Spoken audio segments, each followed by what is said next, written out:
who will be desperate and will be nagging these two. Zip. Zip. Zip. What? Slack. Why? You must know it, surely. No, maybe. Oh. Well, have to finish the touch and everything else. That's exciting. Of course it's exciting. Damn it! Good.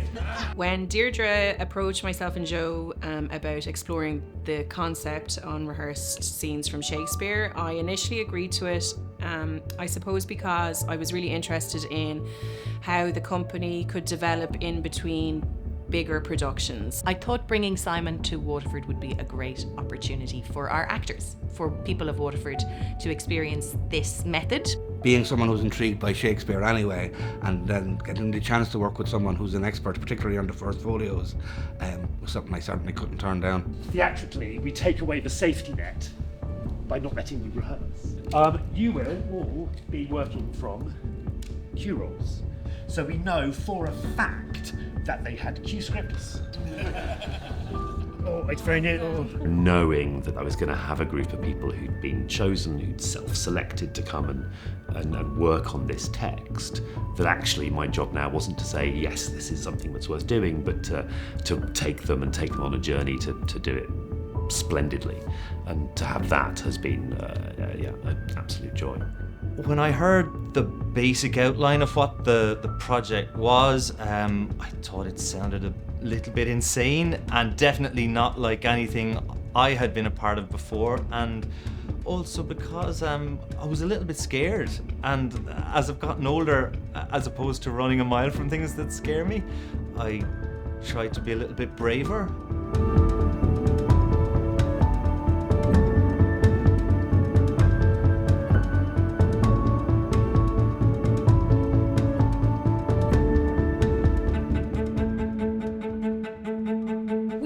Slept together, rose at an instant, learned, played, ate together. My wife is dead tonight.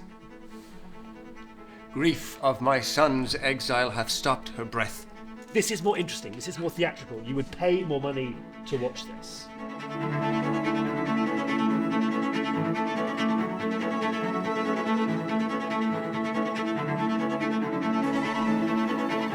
If the line was, "This is the place, here where the torch doth burn," then it would not be dark here. And I'm honestly not joking that I think the text is this detailed and specific.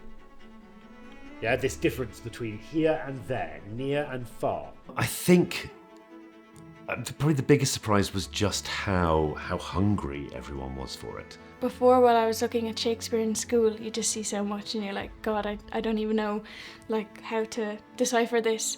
But then after all like the little tips and tricks, it just became so much easier. There are clues that the actor can take to bring them closer to the author's meanings. I never even imagined there could be that much detail. So that was mind-blowing, absolutely mind-blowing. Aideen, one of the performers' mind was blown by this notion of you and thou and the difference between how you might use that in context of performance. And you could actually see her brain lifting out of her skull, which was really interesting, so to see such an accomplished performer and theatre maker really learn something really new. I think that was incredibly exciting. I was surprised at the level of anxiety that we have put people under. I was guilty. I was guilty about the sleepless nights and the adrenaline glands that are going to be pumped. So that surprised me, how difficult the process is and how much we're asking of an actor. I didn't think about it in that way until it happened, and now we have asked so much of our actors. Our actors this evening have not been given a copy of the play from which they're doing the scenes. I haven't even given them a copy of the scene. I have given them their cue script, their cues and their lines. With this way of working, no one knows who's going to say what at any moment. They just know the cues. There's no one who can guide the scene back to where it needs to be. So we need to have a prompter on stage as part of the performance. Don't mistake unrehearsed for unprepared. I would try if I could cry him and have him. Oh, come, wrestle thy affections. All purity, all service, all observance, and so am I for Phoebe!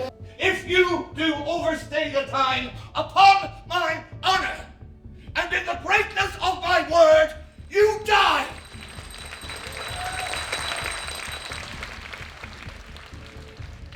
One of the things Simon said about it really does, you have to tune in to listen so much more because you're really actively listening. You're trying to maintain what you're planning and what you're already supposed to be doing, while also hoping that that does not interfere directly with them because you can't change it. You've planned it, you had a limited time to do it, you kind of have to stick with it, while being malleable enough to adapt to what they're doing as well. So it's intense, genuinely. It's crazy. Yeah, haven't gotten the script 3 days ago, and then performing in front of a crowd feels crazy. The actual concept of that, like I'm a divil, I want everything learned off so far in advance so that I'm like absolutely sure that I'll know everything. But this forced me to get out of any instinct that I had for perfection, which was very tasty, like, you know what I mean? Petrifying, but so much fun. And now having done the performance, I feel bad that I ever doubted that it would not come together because I was so scared. So it's just that thing of like now realizing that you just have to trust the process and how much crack and fun that can be.